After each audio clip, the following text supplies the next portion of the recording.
નમસ્કાર, સ્વાગત છે આપનું રંગતમાં।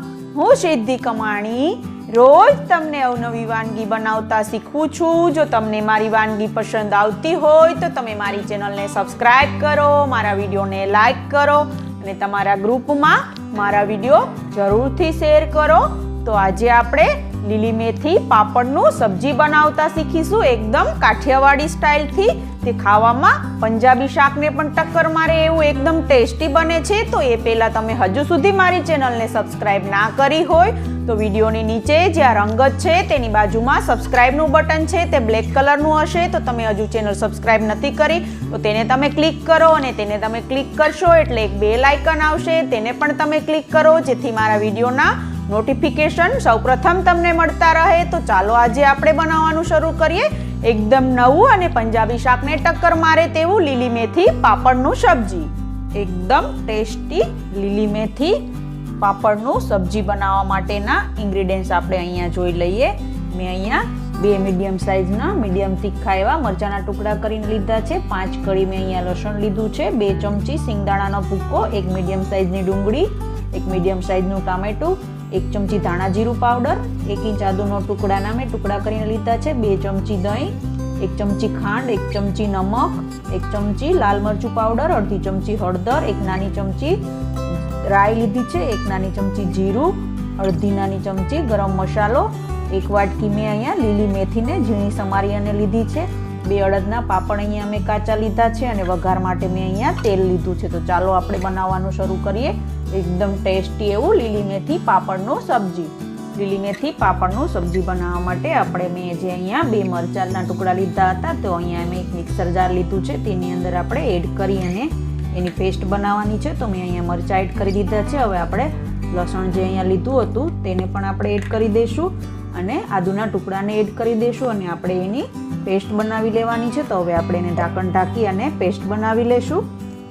અહીંયા આપણી આદુ મરચાં લસણની પેસ્ટ રેડી થઈ ગઈ છે। તો હું એને એક બાઉલમાં કાઢી લઈશ અને હવે આપણે એ જ બાઉલની અંદર ડુંગળી અને ટામેટાની પણ પેસ્ટ બનાવવાની છે। તો આપણે આદુ મરચાં લસણની પેસ્ટ એક બાઉલમાં કાઢી અને પછી આપણે જે ડુંગળી અને ટામેટાને લીધા હતા તેને આવી રીતે મોટા મોટા ટુકડામાં આપણે મિક્સર જારમાં એડ કરી અને એની પણ આપણે પેસ્ટ બનાવી લેવાની છે। તો હું અહીંયા પહેલાં ટામેટાના ટુકડા કરી અને ટામેટાની પેસ્ટ બનાવી લઈશ।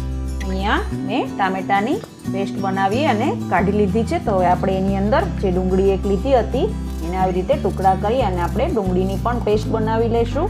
અહીંયા આપણે ડુંગળીની પણ પેસ્ટ બનાવી લીધી છે, તો એને પણ હવે આપણે બાઉલમાં કાઢી લેશું અને એકદમ કાઠિયાવાડી સ્ટાઇલથી આપણે હવે મેથી પાપડના સબ્જીનો વઘાર કરી લઈશું।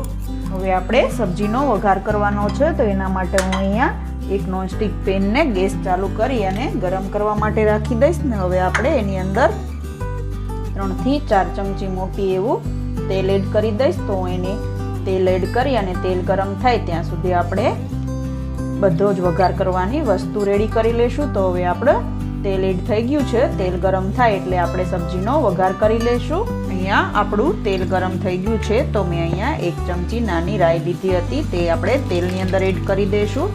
પછી આપણે જીરું જે લીધું હતું તેને પણ આપણે એડ કરી દઈશું અને થોડી હળદર એડ કરી અને આપણે જે આદુ મરચાં લસણની પેસ્ટ કરી હતી તે આપણે તેલની અંદર એડ કરી દેવાની છે અને પેસ્ટને તેલની અંદર ચમચા વડે વ્યવસ્થિત રીતે મિક્સ કરી દેવાની છે।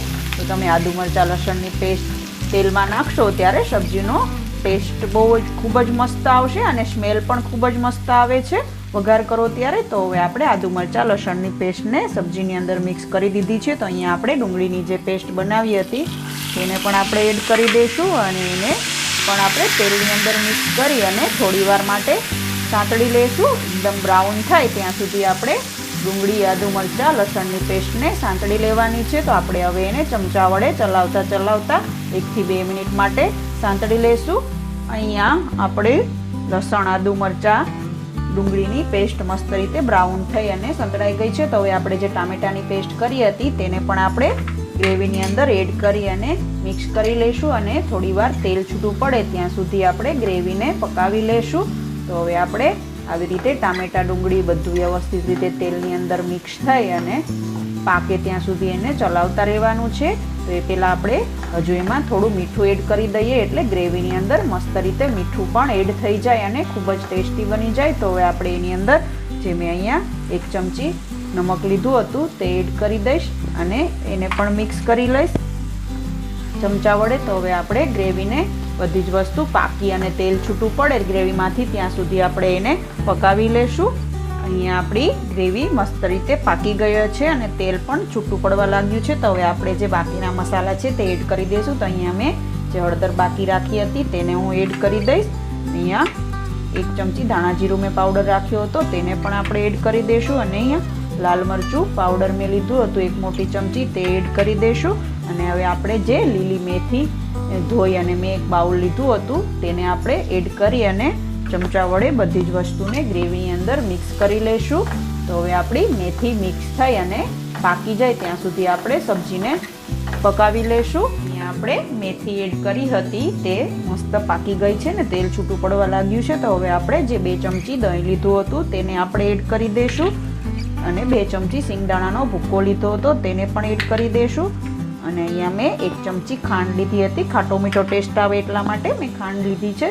તમને ખાંડ પસંદ ના હોય તો તમે સ્કીપ પણ કરી શકો છો. તો હવે આપણે બધી જ વસ્તુને મિક્સ કરી લઈશું. વ્યવસ્થિત રીતે મિક્સ થાય ત્યાં સુધી આપણે એની અંદર મિક્સ કરી અને પછી આપણે એને પાણી નાખી અને 1 થી 2 મિનિટ માટે પકાવી લઈશું.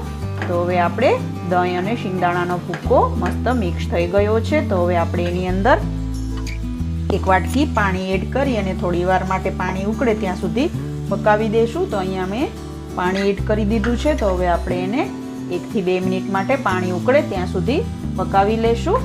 અહીંયા આપણે મેથીના સબ્જીમાં જે પાણી એડ કર્યું હતું તે મસ્ત ઉકળી ગયું છે. તો હવે આપણે ગેસની ફ્લેમ સ્લો કરી અને આપણે એને સાઈડમાં મૂકી અને આપણે પાપડ જે અંદર એડ કરવાના છે તેને શેકવાના છે. તો આપણે ગેસની ફ્લેમ બંધ કરી અને સબ્જીને સાઈડમાં રાખી અને પાપડ શેકી અને પછી એડ કરી દઈશું. અહીંયા આપણે જે કાચા 2 અડદના પાપડ લીધા હતા તેને હવે શેકવાના છે. તો અહીંયા મેં ગેસ ચાલુ જ રાખ્યો હતો, તેની ઉપર આપણે ગેસની ફ્લેમ ફૂલ કરી અને બંને પાપડને શેકી લેવાના છે. તો આપણે આવી રીતે બંને પાપડને શેકી લેશું અને પછી એના ટુકડા કરી અને સબ્જીમાં એડ કરવાના છે. તો હવે આપણે આવી રીતે બંને જ પાપડને શેકી લેવાના છે.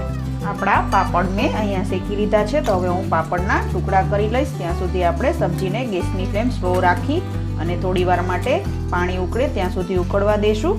તમે આ સબ્જી ક્યાંય સૌરાષ્ટ્રમાં જશો અને કોઈ પણ હોટલમાં જશો તો ત્યાં તમને પાપડ મેથીનું સબ્જી કાઠિયાવાડમાં જરૂર પીરસવામાં આવશે. અને આ સબ્જી ખૂબ જ ટેસ્ટી બને છે, ખાવામાં ખૂબ જ ટેસ્ટી લાગે છે. તમે રોટલા સાથે, પૂરી સાથે, રોટલી સાથે, ભાખરી સાથે કોઈ પણ સાથે ખાઓ ખૂબ જ ટેસ્ટી બને છે. તો તમને મારી અવનવી વાનગી પસંદ આવતી હોય તો તમે મારી ચેનલને સબસ્ક્રાઈબ કરો, મારા વિડીયોને લાઈક કરો અને તમારા ગ્રુપમાં મારા વિડીયો જરૂરથી શેર કરો.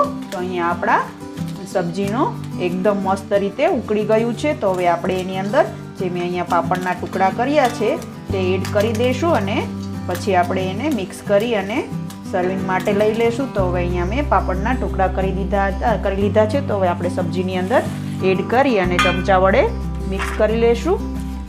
સબ્જીમાં વ્યવસ્થિત રીતે બધે જ પાપડના ટુકડા મિક્સ થઈ જાય તેવી રીતે મિક્સ કરી દેવાના છે અને 1 મિનિટ માટે એને આપણે પકાવી અને પછી સર્વિંગ બાઉલમાં કાઢી અને સર્વ કરી લઈશું. ખૂબ જ ટેસ્ટી અને એકદમ કાઠિયાવાડી સ્ટાઇલથી બનેલું મેથી પાપડનું સબ્જી તૈયાર છે. આ સબ્જીને તમે રોટલા સાથે, રોટલી સાથે, ભાખરી સાથે, પૂરી સાથે બધા સાથે ખાશો, ખૂબ જ ટેસ્ટી લાગશે.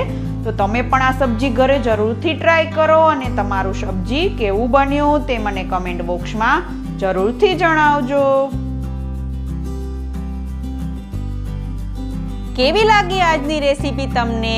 જો તમને મારી રેસીપી પસંદ આવી હોય તો તમે મારી ચેનલને સબસ્ક્રાઈબ કરો, મારા વિડીયોને લાઈક કરો અને શેર કરો. જો તમે હજુ સુધી મારી ચેનલને સબસ્ક્રાઈબ ના કરી હોય તો તમે જ્યાં રંગત ગુજરાતી લખેલું છે તેની બાજુમાં સબસ્ક્રાઈબનું બટન છે તે બ્લેક કલરનું હશે તો તમે એને પણ ક્લિક કરો જેથી મારી ચેનલ સબસ્ક્રાઈબ થઈ જાય. અને તમે સબસ્ક્રાઈબરનું બટન ક્લિક કરશો એટલે એક બેલ આઇકનનું બટન આવશે તેને પણ તમે પ્રેસ કરો જેથી મારા વિડીયોના નોટિફિકેશન તમને સૌપ્રથમ મળતા રહે.